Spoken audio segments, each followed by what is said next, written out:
지역이 좀 적습니다. 다른 스리퍼가 없어요. 네. 지역이어서 인사 한번 네. 네. 자, 제주도민 여러분, 이재명입니다. 인사드립니다.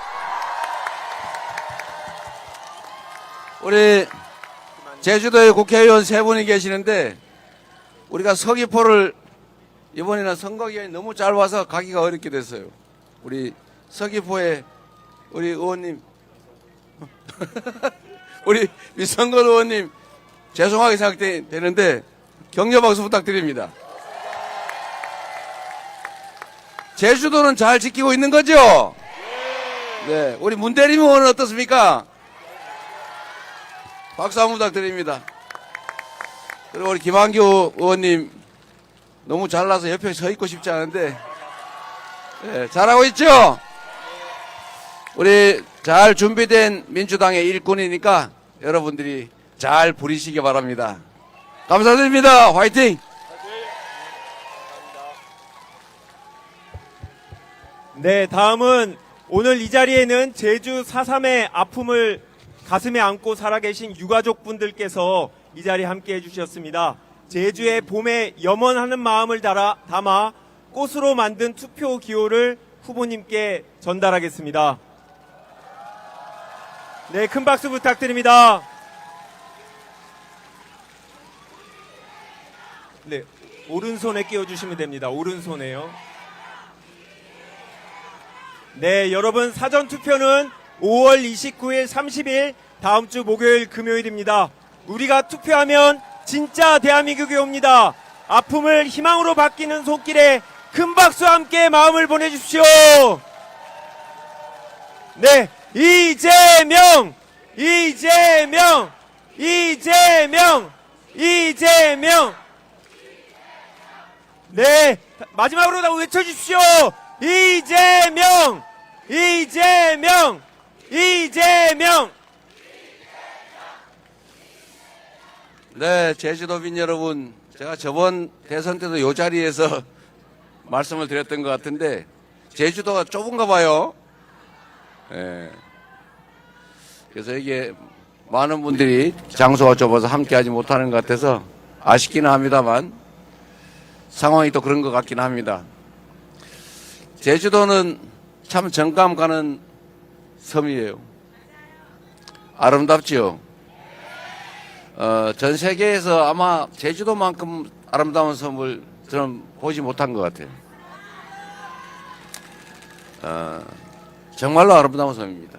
그런데 이 아름다운 섬에 가슴 아픈 사연이 있죠. 지금은 정말로 아름다운 그리고 희망이 있는 그런 섬처럼 보이지만 이 땅 속에는 한을 품고 묻힌 많은 사람들이 있죠. 같은 날 제사를 지내는 동네가 많다면서요. 얼마나 가슴 아픈 사연이겠습니까? 이 아픈 제주도 이제는 평화와 화해의 땅으로 세계적인 관광도시로 아름답게 잘 갖고 가야 되겠죠? 저는 제주도가 너무 아름다워서 일부러 제주도를 안 오다가 결혼할 때 오려고 일부러 안 왔어요. 제가. 그래가지고 제가 제 아내하고 결혼한 다음에 일주일 휴가 잡았다가 너무 아름다워서 13일인가까지 미뤄서 재판 연기해가면서 제가 더 있었습니다. 정말 제주도의 구석구석을 다 가봤죠. 성산에서 낚시도 해봤는데 그때 낚시 잘 못할 때인데 손바닥만한 뱅어돔도 잡았었어요. 너무 아름다운 기억이 많습니다. 이 아름다운 섬들을 앞으로 참으로 잘 갖고 가면 좋겠어요. 제주도에는 이게 삼다도라 그래서 바람 많고 돌 많고 또 뭐 하나 더 많다던데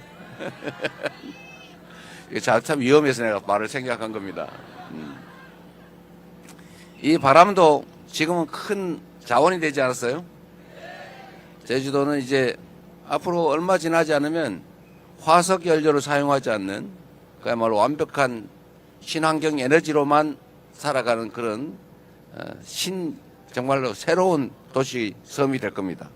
지금도 많은 준비를 하고 있죠. 좀 비싸긴 하겠지만 그러나 이 풍력 발전도 앞으로는 화석 연료 발전보다는 훨씬 싸질 가능성이 많습니다. 재생에너지 사회로 우리가 신속하게 넘어가야 되고 제주도가 아마 대한민국의 재생에너지 사회의 선도적인 지역, 모범적인 도시가 될 것입니다. 또 그렇게 만들어야 됩니다. 그게 제주도의 새로운 기회가 되지 않을까 생각합니다. 맞죠?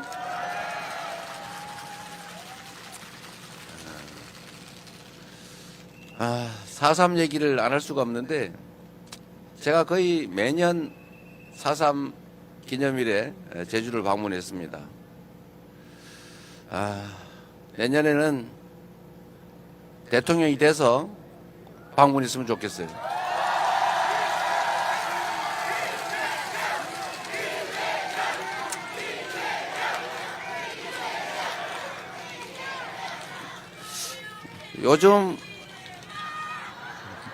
요즘 제주도 4.3과 관련해서 저는 참 많은 생각이 듭니다. 지금 대한민국을 빛낸 노벨 문학상을 수상한 한강 작가가 한 말이 참 유행하지 않습니까? 특히 지금 이번 대선이 작년 12월 3일에 그 내란 신이 군사 쿠데타 비상계엄 때문에 사실은 대통령이 파면되고 치러지는 선거입니다. 이 한강 작가가 한 얘기 중에 과거가 미래를 도울 수 있는가? 과거가 현재를 도울 수 있는가? 죽은 자가 산 자를 구할 수 있는가? 이런 의문을 가졌다고 하지 않습니까? 저는 이게 역사적 진실이라고 생각해요. 우리는 인과응보, 업보 이런 얘기를 많이 쓰지 않습니까? 제주 4.3은 우리나라 최초의 계엄, 비상계엄으로 제주도민의 10분의 1이 학살당한 사건이죠. 저는 그 구체적 장면들을 또는 그 광경들을 설명을 들을 때마다 정말로 끔찍해요. 어떻게 인간에게 그렇게 잔인할 수 있는가? 어떻게 사람을 생명체로 존중하지 않고 우주의 무게로 존중하지는 못할 망정 최소한 동물이나 곤충처럼 우리가 취급하지도 못한 것이죠. 우리는 곤충을 한 마리 밟을 때도 망설이지 않습니까? 그런데 같이 살아가는 사람에게 그렇게 잔인하게 대량 학살을 저지를 수 있는가? 인간의 광기라고 하는 것은 어디까지 갈 수 있나? 인간의 권력욕, 인간의 사적 욕망이라는 게 정말 한계가 있는 것인가? 이런 생각이 많이 듭니다.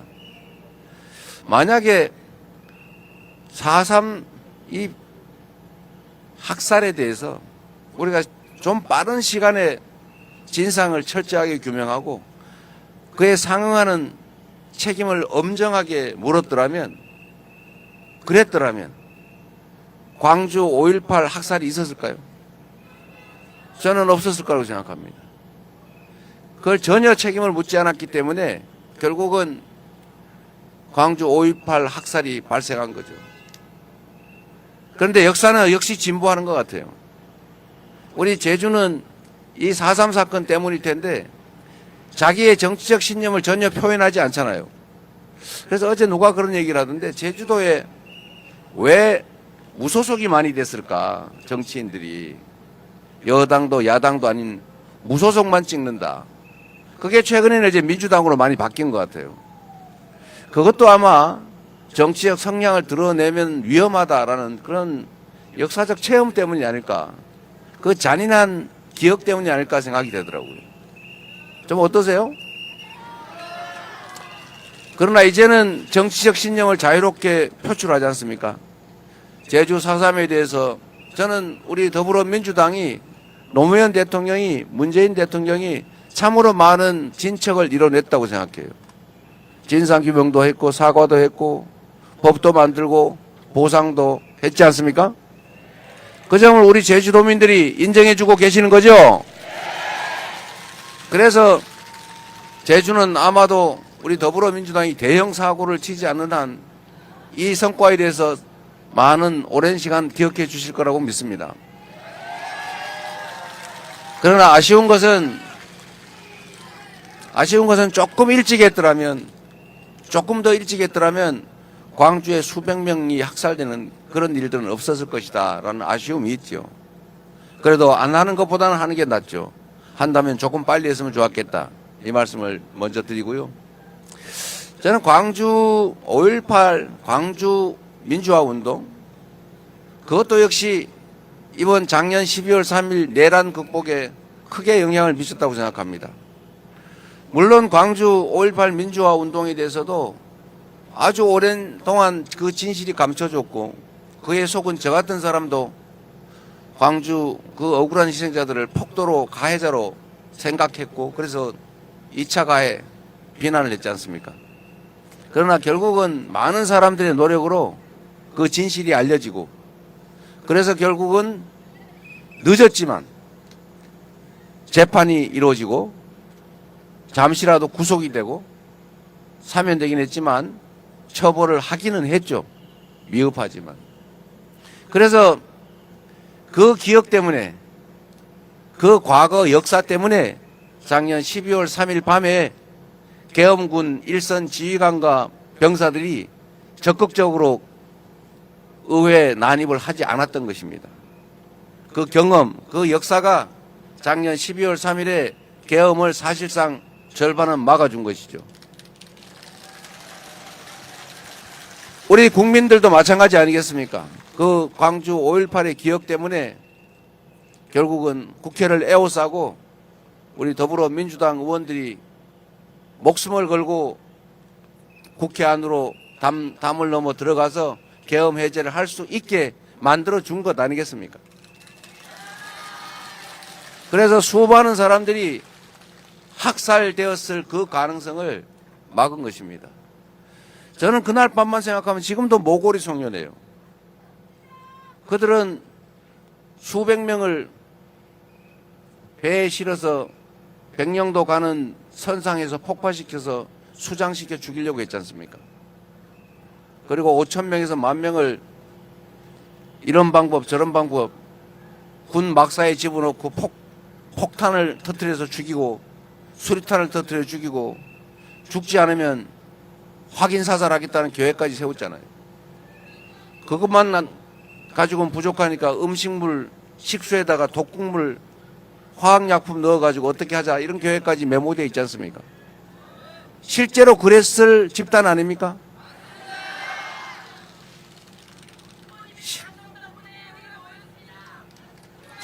여러분 덕분에 막았습니다.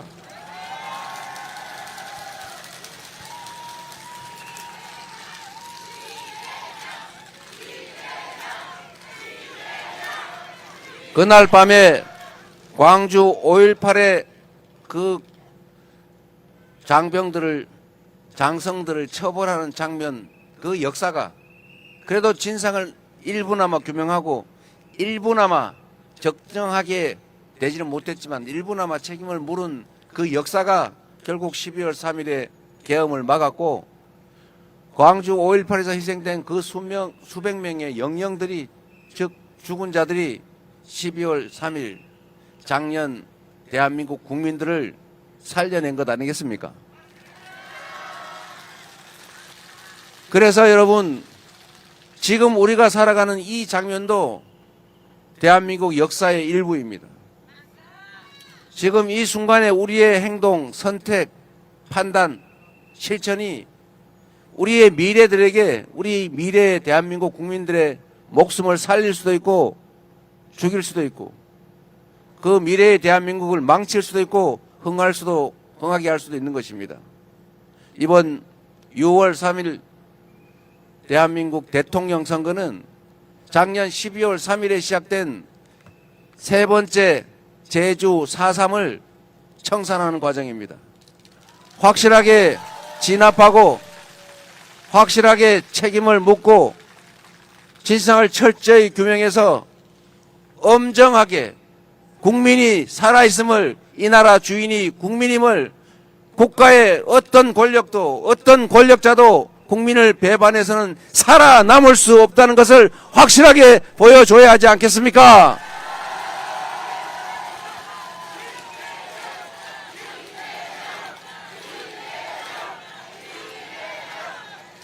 그래서 이번 6월 3일 선거는 더불어민주당의 이재명 대통령 후보를 뽑는 선거가 아닙니다. 김문수를 뽑지 않는 선거가 아닙니다. 이번 6월 3일 선거는 대한민국이 흥할 것이냐 망할 것이냐, 4.3이 5.18이 다시 재발되는 그런 사회로 갈 것이냐, 다시는 국민이 맡긴 총칼로 국민을 죽이려는 또는 죽이는 그런 일이 없는 진정한 민주공화국으로 갈 것이냐의 바로 분기점, 역사적 분수령입니다. 이 분수령에 여러분은 역사적 증인으로 서 있는 것입니다. 여러분의 행동에 따라서 대한민국의 운명이 갈린다. 지금 이 순간 여러분의 표정과 여러분의 행동이 대한민국의 운명을 가른다. 동의하십니까, 여러분? 이재명을 뽑지 말고 여러분을 이 나라의 대통령으로 뽑는 진짜 국민이 주인인 진정한 대한민국을 만드는 선거다. 그렇게 생각해 주시기 바랍니다, 여러분.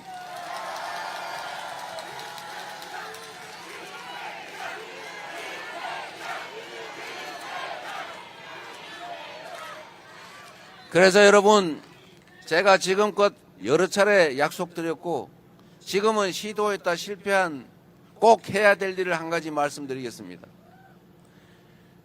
국가폭력범죄, 국민이 맡긴 권력으로 국민의 생명, 자유, 인권을 침해하는 그런 범죄에 대해서는 영구적으로 공소시효를 배제해서 그 행위자는 살아있는 한 반드시 형사처벌을 받게 하겠습니다.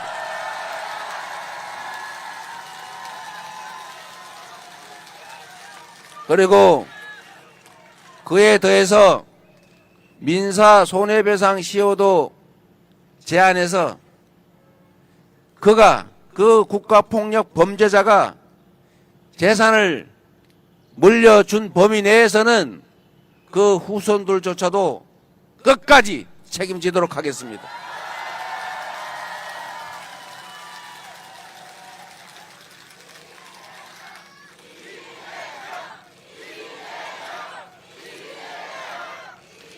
제가 이 약속을 여러 차례 드리고 당내에서 결국은 설득해서 이 법을 통과시켰는데 이 대통령 권한 대행 체제에서 거부당했습니다. 우리는 한 번 실패했다고 포기하지 않습니다. 될 때까지 반드시 합니다. 거부권을 저한테 주시면 국회에서 이 법이 통과되는 순간 즉각적으로 거부 안 하고 사인하겠습니다.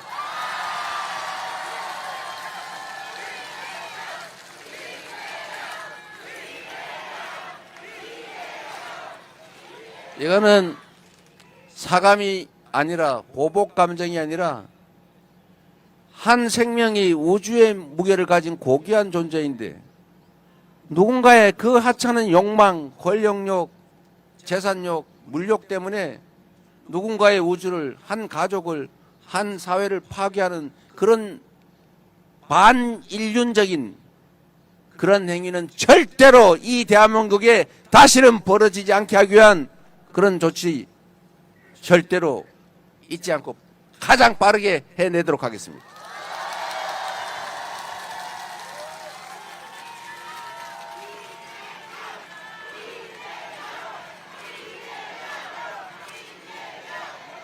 그리고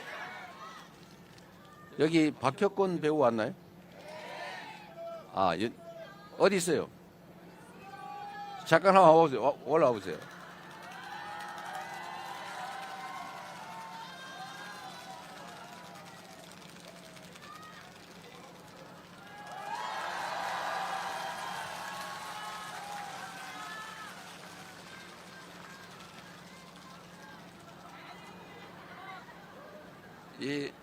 제가 이 박혁건 배우를 각별히 여러분한테 한번 말씀드린 이유가 있어요.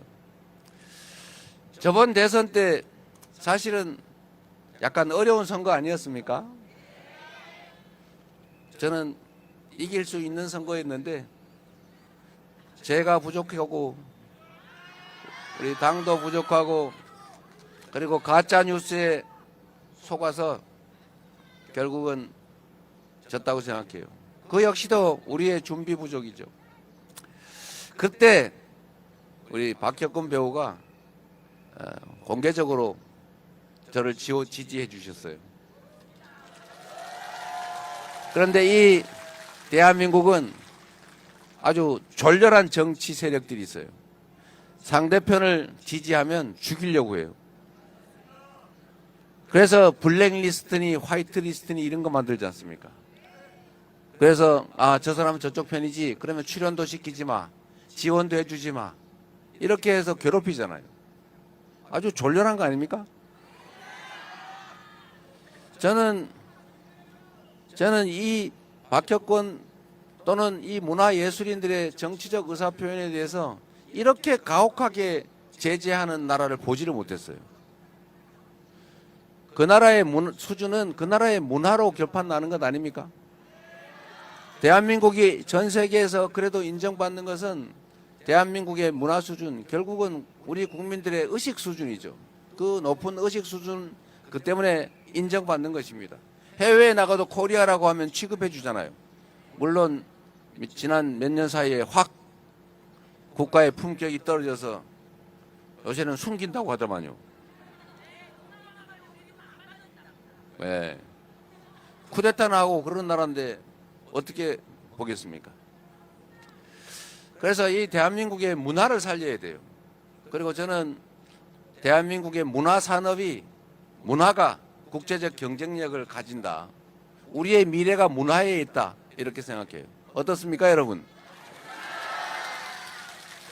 제가 안 그래도 제주도를 좋아하는데 폭삭 속았수다 그거 보다가 저 처음엔 한두 편만 보고 아는 척 하려고 그랬는데 중간에 못 끊고 밤새 가면서 끝까지 봤어요. 제가 그러면서 그걸 알게 됐죠. 얼마나 토속적입니까? 가장 한국적이고 가부장 문화, 이게 다른 나라에는 잘 없는 문화잖아요. 그런데 이 가부장 문화, 그 다음에 이 한국적인 남존여비, 이런 오래전 그것도 이 문화가 드라마로 만들어서 전 세계인이 그렇게 각광한다는 사실이 놀랍지 않습니까? 한국인의 정서와 문화 감성이 전 세계에 통한다는 거죠. K-팝은 왜 전 세계인들이 그렇게 좋아할까? 뭐 똑같은 노래에 뭐 춤추는 거 보면 따라할 수 있는데 왜 유독 한국일까? 한국의 드라마, 한국의 음식은 또 왜 이렇게 인기일까? 저는 그게 문화의 깊이라고 생각해요. 문화의 깊이. 대한민국은 정말 5,000년 문화를 자랑하잖아요. 우리는 사실 일상적 언어 속에서 거의 철학자들이 돼 있어요. 양지만큼 음지 있는 거 아니야? 길고 짧은 건 대봐야 아는 거 아니야? 죽음이 있어서 삶도 있는 거지. 하여튼 이런 불교 문화 또는 기독교 문화, 온갖 문화들이 그중에 주술은 빼고 그건 나라 망할 일이. 이 온갖 종교들이 있는데도 사실은 서로 충돌하지 않습니다. 깊이가 있어요. 전 세계에서 이렇게 종교가 성행하면서도 또 여러 종교가 있으면서도 충돌하거나 분란을 일으키지 않는 나라가 거의 없습니다. 그게 우리의 포용성이죠. 우리 대한민국 국민들은 또 이런 것도 있어요. 정말로 이타적이고 공리적이에요. 물론 사촌이 논사하면 배 아파한다 이런 말도 있긴 하지만 우리는 국가에서 재정 지출을 해서 국민을 지원해 주겠다고 하면 왜 나를 도와주지, 모두를 위해서 써야지, 이런 생각하는 국민들 아닙니까? 정말로 공리적인 민족이에요. 저는 그런 점들이 세계인을 설득하는 거라고 생각합니다. 극단적으로 이기적이고 폭력적이고 근데 그 속에서 정말 공리적이고 이타적이고 공존적이고 말이에요. 타인을 존중하고. 그래서 저는 우리의 문화, 이 문화를 키워야 되겠다 그 생각을 했습니다. 우리 김구 선생이 그 먹고 살기 어렵고 나라를 빼앗겨 가지고 나라를 찾겠다고 폭탄, 수리탄, 권총 들고 뛰어다닐 때 이분이 그런 얘기를 한 것 아닙니까? 우리가 앞으로 독립해서 부강한 나라를 만들어야 된다. 그런데 그 부강함이란 무력이 세서 남의 나라를 지배해서 삼켜가지고 폭력적인 권력을 행사하는 그런 게 아니라 나라를 우리가 든든하게 지킬 정도의 무력이면 된다. 그러나 문화란 모두를 행복하게 하는 것이다. 우리의 문화를 키워서 전 세계인이 함께 행복한 그런 문화가 한없이 강한 나라를 만들고 싶다. 문화 강국. 근데 지금 그 김구의 꿈이 조금 현실이 돼가고 있지 않습니까, 여러분? 요 김구 증산자도 와 있는데 김용만이라고. 김용만 그냥 가만히 계세요. 기억해 주시고요. 저희가 그 당 대표실에 당대표 회의실에 김구 선생도 하나 붙여놨어요. 여하튼 저는 이 문화가 강한 나라를 만들어야 되는데 그게 지금은 곧 경제가 됐습니다. 전 세계에서 한국말로 된 한국어 노래를 흥얼거리고 한국어 드라마를 보고 그래서 한국말을 배우고 한국어 교육 수요가 엄청나게 늘 폭증했다고 합니다. 그리고 한국 음식을 즐기고 한국을 와보고 싶어 해요. 그래서 한국 오면 바가지 씌우고 그러지 말아야죠. 잘해줘야죠. 한국 음식을 수출해야죠. 지금 대한민국 김이 없어서 못 팔 정도라고 하지 않습니까? 원래 전 세계에서 김 먹는 나라 별로 없어요. 그 풀떼기를 왜 먹냐? 시커먼 풀떼기를. 잘 안 먹어요. 그런데 지금은 전 세계에서 한국 김을 찾습니다. 김밥을 찾고 전주 비빔밥을 찾고 음식도 전 세계에 가장 정말 질 좋은 건강식 아닙니까? 한국 음식이. 그래서 이런 거에서 우리는 기회를 만들 수가 있다. 그리고 최고의 문화 상품이 하나 생겼어요. 문화의 최고봉. 바로 민주주의죠. 우리 대한민국 국민들이 얼마나 위대하냐. 우리는 IMF 때 나라가 망했다고 하니까 원래 그렇게 나라가 망할 정도로 경제가 나빠지면 막 금 이런 거 사모아야 돼요. 원래 그런 거잖아요. 매집해야죠. 막 사재기. 근데 우리는 집에 있는 금덩이 다 내놨잖아요. 금 모으기. 여기 온 국민이 참여를 해가지고 전 세계인이 놀랐습니다. 아, 전 나라는 절대 망하지 않겠다. 그래서 빨리 회복했어요. 그 금 자체 때문이 아니고. 두 번째로 작년이 아니라 우리 박근혜 정권 때 2017년, 16년 이때도 정말로 백수십만 명이 모여서 집회를 하는데 전 세계인들이 보니까 놀란 거죠. 전 세계에서 보통 몇만 명이 모여서 집회가 벌어지면 시위가 벌어지면 딱 두 번째 떠오르는 장면이 있죠. 연기. 어디 불 지르고 두드려 부시고 싸우고 누가 다치고 죽고 뺏기고 약탈하고 이게 전 세계적인 모습인데 대한민국은 백수십만이 막 200만이 모여서 집회를 해도 지나고 나면 깨끗해요. 누구 하나 꼬집 폈다는 사람, 핥혔다는 사람이 없어요. 유리창 하나 깨지지 않아요. 이 위대한 국민들 아닙니까? 그리고 한 번이 아니고 두 번씩이나 지금 8년 만에 또 현실 권력을 총과 군대를 동원한 그 현실의 권력이 일으킨 군사 쿠데타, 친위 군사 쿠데타를 정말 빛으로 제압하고 진압하고 있지 않습니까? 이 위대한 국민들이에요. 전 세계인들이 작년 12월 3일 밤에 놀랬죠. 잘 나가던 대한민국이 전 세계에서 해방된 국가 중에 식민지에서 독립한 나라 중에 소위 산업화, 먹고 살만해지고 경제적으로 성공하고 거기다가 민주화까지 성공한 나라가 대한민국밖에 없어요. 아마 전무후무할 것입니다. 앞으로도 쉽지 않을 거라고 해요. 그런 위대한 나라인데 아니 무슨 군사 쿠데타냐? 저 나라 이제 망했구나 이제. 아 이거 잘 나가는 것 같아. 어째 이상하다 했어. 잘 살다가 군사 쿠데타로 독재로 사법 쿠데타 때문에 완전히 망해서 후진국 전락한 나라 많죠. 남미, 아시아 이 많습니다. 대한민국도 아 그 전철을 따르는구나 라고 해서 실망하고 이제 어떻게 한국에서 철수할까, 한국을 대체해서 우리가 어떻게 먹고 살까 이런 연구를 하고 있는데 갑자기 어디선가 빛이 나타나가지고 반짝반짝하는 걸 들고 온 동네 사람이 모여서 그거를 다 제압을 해버린 거 아닙니까?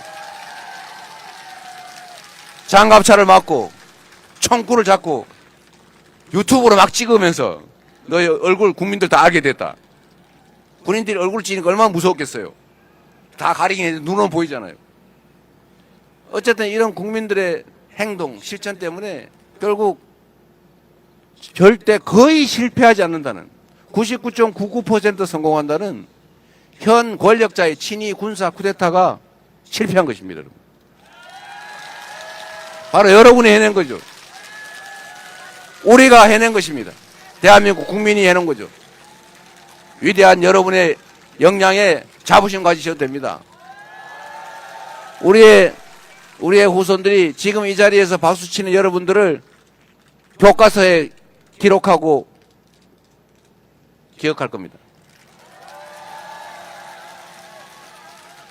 6월 3일이 그래서 중요한 거죠. 그래서 여러분, 대한민국은 그렇게 피 한 방울 흘리지 않고 평화적인 방법으로 현실의 권력을 2번이나 끌어내린 세계사에 없는 무혈의 아름다운 평화혁명을 10년도 안 돼서 2번씩이나 한 위대한 국민이다. 그렇죠, 여러분? 정말 자신감을 가지셨으면 좋겠어요. 지금 우리가 비록 잠시 어렵죠. 경제도 망가지고 이 마이너스 성장이 뭡니까?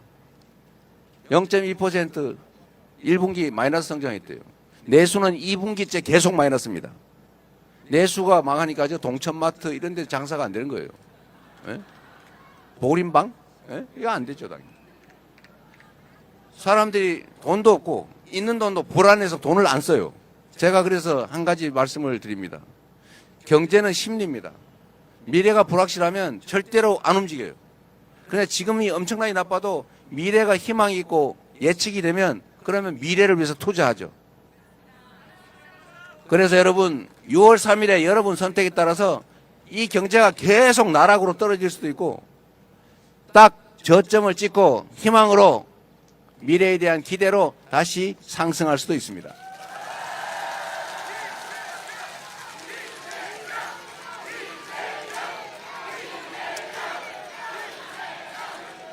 우리는 이 현실의 지금 당장의 어려움을 6월 3일을 기점으로 반드시 이겨낼 것입니다. 제가 장담하는데 똑같은 조건에서도 여러분 이거 주식 투자 많이 하시죠? 똑같은 조건에서 특별한 조치 없이도 주가는 상승 곡선으로 전환할 거예요. 이유가 있어요. 우리가 산업 경제 정책을 새롭게 재편할 겁니다. AI 첨단 기술 산업 중심으로 이 나라를 신속하게 전환해 가야죠. 물론 정부가 역할을 해줘야 됩니다. 기업들도 노력해야죠. 방향을 정해주고. 두 번째, 재생에너지 산업을 대대적으로 키워야죠. 무식하게 태양광 산업 수사한다고 다 망가뜨려놨는데 전 세계에서 재생에너지 생산이 안 되면 앞으로는 물건을 못 팝니다.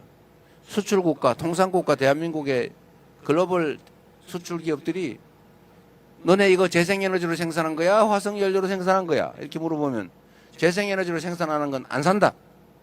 R200 이게 세계적 표준이 되지 않았습니까? 어디서 많이 들어본 얘기죠. 그리고 이제 유럽에 수출하려면 너네 이거 탄소 배출하면서 생산한 거지? 그러면 탄소 부담금을 부과합니다. 그러면 경쟁력이 떨어지죠. 쉽게 말하면 이제 수출을 할 수가 없게 돼요. 그러니까 신속하게 재생에너지 사회로 전환해 가야 됩니다. 산업 전환을 하면 일자리가 생겨요. 문제는 지금 당장 돈이 없다는 거죠. 지금 그래서 정부가 역할을 해줘야 되겠죠. 세 번째로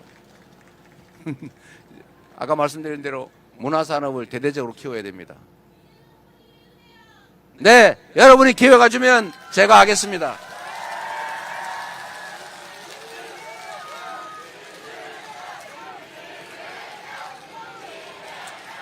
그리고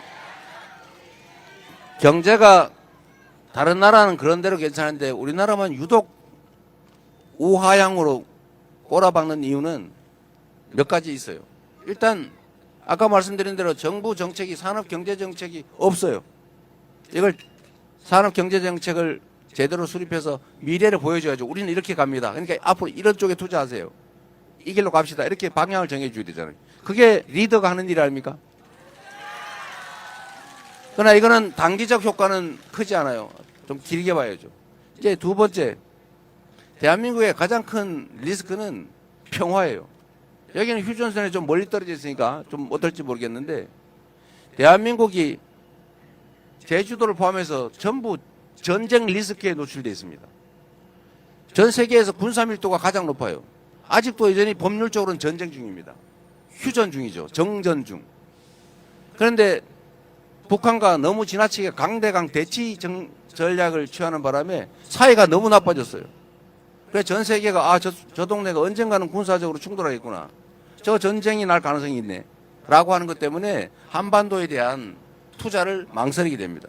기존 투자도 빼게 되죠. 이 한반도의 평화 리스크를 줄여야 돼요. 즉 남북 관계를 평화적으로 개선해 나가야 됩니다. 이것도 시간이 많이 필요하겠죠. 그러나 단기적으로 당장 효과 있는 건 있어요. 시장이 공정하면 투자하겠죠. 그런데 시장이 불공정하면 내가 주식을 샀는데 아니 이 주식을 어떤 친구가 주가 조작을 해요. 막 부담 그러니까 바로 김건희 떠올라요. 그리고 불공정하게 누군가는 대량 공매도를 막 해버려요. 그러니까 이게 균형이 안 맞다. 주가 조작해도 힘세면 다 봐주더라. 전 세계에 광고를 했잖아요. 대통령 부인이 주가 조작에 연루됐다는데 저기는 힘세면 처벌이 안 되네. 이렇게 시장에 대한 불신, 시장이 투명하고 공정해야 되는데 불공정하다고 믿어지면 누가 그 시장에 주식을 사겠습니까? 그러니까 우리 젊은이들이 그렇게 얘기하잖아요. 국장 탈출은 지능순 이러면서 미국에 투자하잖아요. 그거 젊은이들 잘못이 아니죠. 국내 시장을 못 믿겠는데. 그러나 이 문제는 이 시장의 불공정성 문제는 6월 3일 선거가 끝나는 순간에 해결이 됩니다.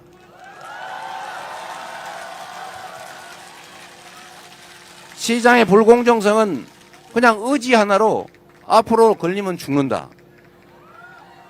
돈 다 뺏긴다. 그리고 돈 번 거 이상으로 벌금도 내야 되고 그 이상으로 감옥도 확실하게 오랫동안 가 있어야 된다. 라고 하면 안 하겠죠. 무서워서 못 하겠죠. 제가 그렇게 무서운 사람 아닌데 법대로 하되 법대로. 세 번째, 이 대한민국 기업 풍토를 고쳐야 돼요. 아니 무슨 우량주 장기 투자하라고 그래가지고 우량주를 사놨더니 어느 날 보니까 그 우량주가 새끼를 낳는데 그 새끼는 내게 아니야. 이게 말이 됩니까 이게? 근데 우리나라는 그게 허용이 되고 있어요. 물적 분할, 자회사 이런 거 만들어가지고 재상장하고. 그러니까 내가 원래 이렇게 똥똥한 암소를 샀는데 이 암소가 새끼를 낳고 나니까 홀쭉해져 버렸네. 근데 암소는 남의 거예요. 송아지는 남의 거예요. 이렇게 하면 안 되잖아요. 이런 나라 잘 없어요. 이게 어디 말이 되는 소리입니까? 근데 이게 지금 현재는 허용이 되는데 이걸 못하게 막는 게 그게 상법 개정 아닙니까? 이것도 국민의힘이 거부했어요. 근데 더 재밌는 거는 내가 흉 한번 봐야지. 더 재밌는 거는 이거를 국민의힘이 한다고 큰 소리 빵빵 치던 겁니다. 자기들이 하다가 민주당이 진짜 하니까 반대하고 있어요. 국민의힘의 본질을 정확하게 보여주죠. 말은 하는데 행동은 반대예요. 교원 영색. 요거를 여러분이 잘 봐주시고 소문 많이 내주세요. 그래서 어쨌든 이런 경영 지배권 남용을 막아서 공정한 기업 경영을 하게 하면 또 그 자체로 좋아지겠죠. 이건 금방 할 수 있죠. 또 마지막으로 이런 거 있어요.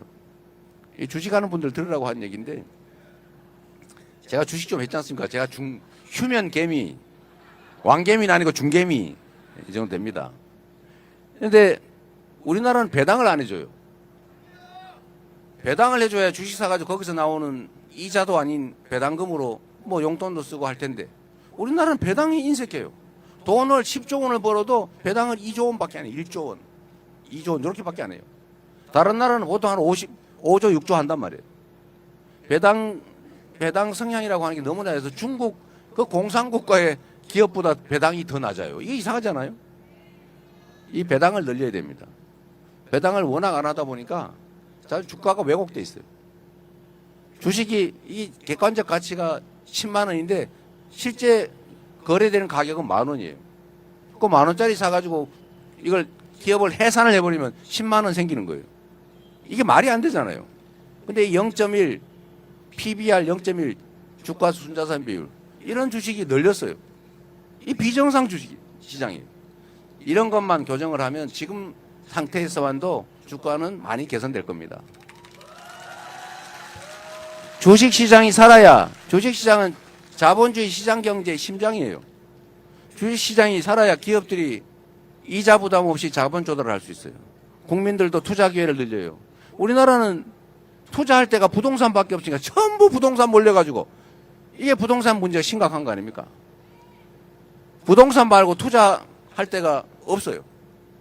그러니까 주식시장에도 살면 그 투자가 좀 주식시장으로 몰리면 부동산 시장도 좀 안정이 될 텐데 전부 부동산 투자라는데 이것도 그 측면에서도 자본시장 이걸 살려야 돼요. 그러니까 주식시장이 이상하다 보니까 전부 코인으로 몰려갔잖아요. 코인도 우리가 보호해 줘야죠. 실제로 있는 시장인데. 하여튼 이런 게 하나도 안 되는 이상한 나라가 됐어요. 그러니 경제가 살려야 살 수가 있습니까? 숨 막혀 질식해서 죽지요. 이걸 해결하는 첫 날, 그게 25년 6월 3일이다. 맞습니까, 여러분?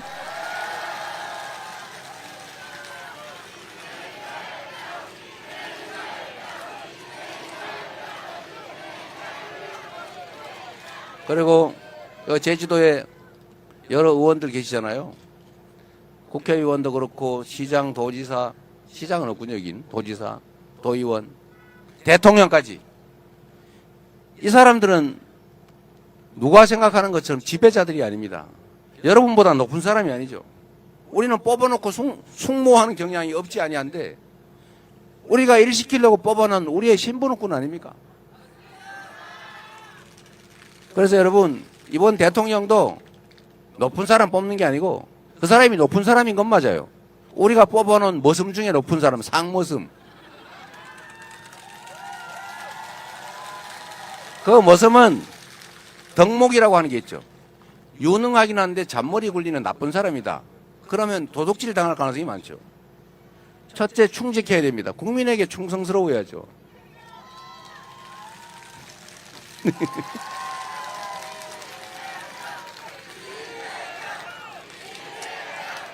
그리고 그가 국민에게 충직한 일꾼인지는 알 수가 없죠. 말이야 다 번들하게 하잖아요. 지금 다른 후보들도 다 똑같이 얘기해요. 그런데 어떻게 판단하느냐? 살아온 과정을 봐야죠. 그의 과거는 그의 미래의 거울이다. 맞습니까? 약속을 지킬지 안 지킬지는 과거의 공약을 제대로 지켰냐 안 지켰냐 보면 알죠. 제가 공약 잘 지키기로 유명하지 않습니까?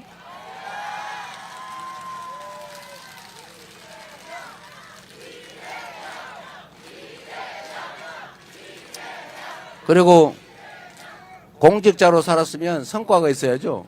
저는 성남을 전국의 제1도시로 바꿨어요. 경기도를 전국에서 가장 평가 높은 도로 바꿨어요. 민주당을 새로운 민주당으로 유능하고 이기는 민주당으로 만들었습니다. 나라도 저에게 맡겨주시면 여러분이 결코 실망하지 않을 새로운 대한민국으로 만들어 보답드리겠습니다.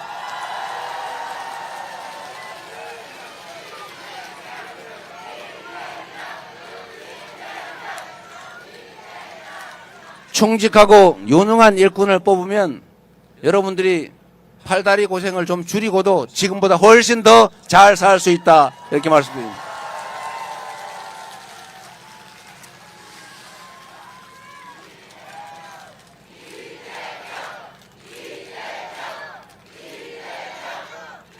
그리고 여러분 마지막으로 진짜 마지막으로 우리 캠프에서 엄명히 떨어졌어요. 길게 하지 말라고. 여러분 대통령 아니면 아니 동네 무슨 개모임 동호회 회장 이 회장이든 대통령이든 그가 해야 될 제일 중요한 일이 어떤 거예요? 그 동호회 모임 안 깨지게 하는 거죠. 동호회 모임이 회원도 좀 늘고 회원끼리 서로 사이좋게 서로 협조하고 서로 힘이 되고 의지되도록 해야 되는 게 그게 회장 할 일 아닙니까? 대한민국 대통령도 똑같아요. 대한민국 대통령의 제1의 책무는 국민을 통합시키는 겁니다. 편갈라 싸우게 하면 아이고 그러지 마세요 말리고 또 옛날에 내 선거를 도와준 내 편이라도 아이고 우리 거 많이 챙겨주세요 저쪽은 뺏어주세요 이러면 아 왜 그러세요 이제는 다 한 식구 아닙니까? 이렇게 말할 수 있어야죠. 여러분 전쟁과 정치의 차이를 아시죠? 전쟁은 죽이는 거예요. 이기면 싹 다 가지는 거고 진쪽 싹 다 제거하는 겁니다.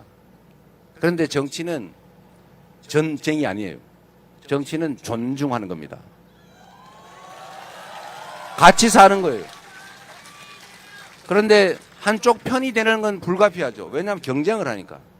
대통령이 되기 전까지는 한쪽 편을 들겠지요. 한쪽 편을 대표해서 대통령이 됩니다만 대통령이 된 순간에는 한쪽 편을 드는 게 아니라 전체를 대표해야 되는 것입니다. 그래서 전쟁에서 이겨서 점령하는 것하고 선거에서 이겨서 전체를 대표하는 건 완전히 다른 거죠. 그런데 안타깝게도 지금 이 정치와 전쟁을 구별 못하는 집단이 있어요. 지금까지도 그랬고 자기가 이기면 전부 다 갖고 나머지는 다 뺏는다. 그리고 존재 자체를 없애버린다. 죽이려고 하잖아요. 그렇게 하면 안 되죠. 우리 공동체가 사람이 모여 사는 이유는 똑같아서 모여 사는 게 아닙니다. 어떻게 똑같아요? 저 코 크신 분, 저 코 낮으신 분, 머리 긴 분, 짧은 분, 인상이 이런 분, 저런 분, 생각이 이런 생각, 저런 생각, 파란 생각, 빨간 생각, 출신 어느 지역, 서귀포, 애월 다 다르죠. 다 다른 이 사람들이 생각도 다르지만 이해관계도 달라요.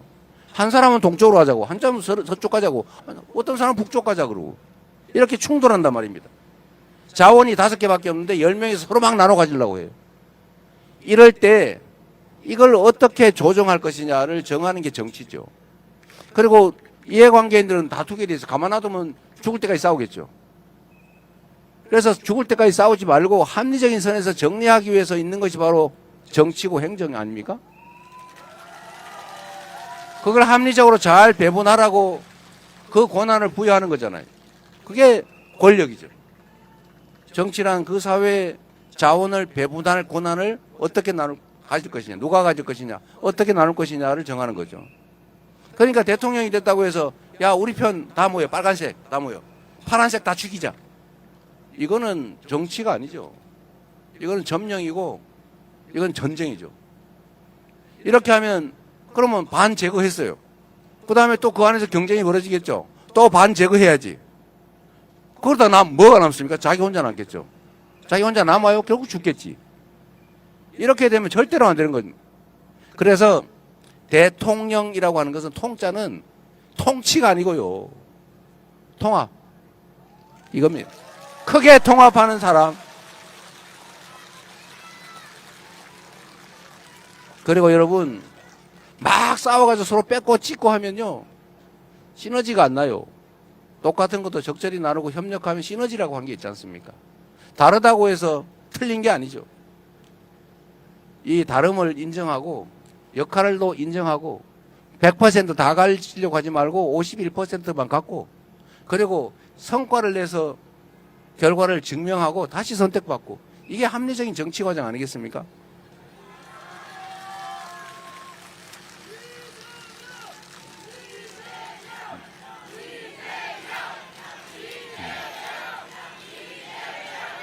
특히 제주는 4.3을 겪은 후에 평화의 섬, 화해의 섬으로 명명했지 않습니까?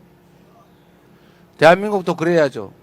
남북이 갈라져서 지금껏 싸우고 있고 영남이니 호남이니 그래가지고 또 싸우고 이제는 나이 든 사람 젊은 사람 갈라서 싸우고 이제는 남녀를 갈라 싸워요. 그렇게 편 갈라가지고 갈라치기 하면서 싸움 시키면 그게 정치입니까? 그거는 정말로 나쁜 사회 해악을 끼치는 절대 해서는 안 될 폐악이에요. 폐악. 갈라치기 편 나눠 싸우기. 그래서 그 속에서 자기의 개인적 정치적 이익을 취하면 자기야 좋겠지만 사회는 망가지는 거 아닙니까? 저는 그런 정치 절대로 해서는 안 된다고 생각해요.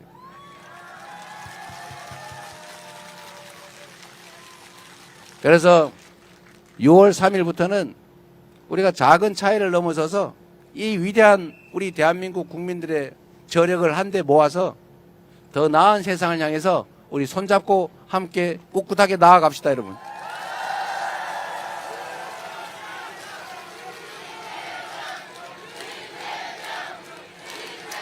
그리고 여러분, 우리 캠프에서 저한테 하나 제안을 했는데 우리가 상징 동작이 하나 필요하겠다 그러더라고요. 이걸로 하자. 어떠세요? 네. 그래서 기왕이면 막 오간가 자이 하지 말고 이걸로. 자, 그러면 제가 진짜 하면 대한민국, 지금은 하면 이재명이 있어요. 진짜, 지금은, 진짜, 지금은, 감사합니다.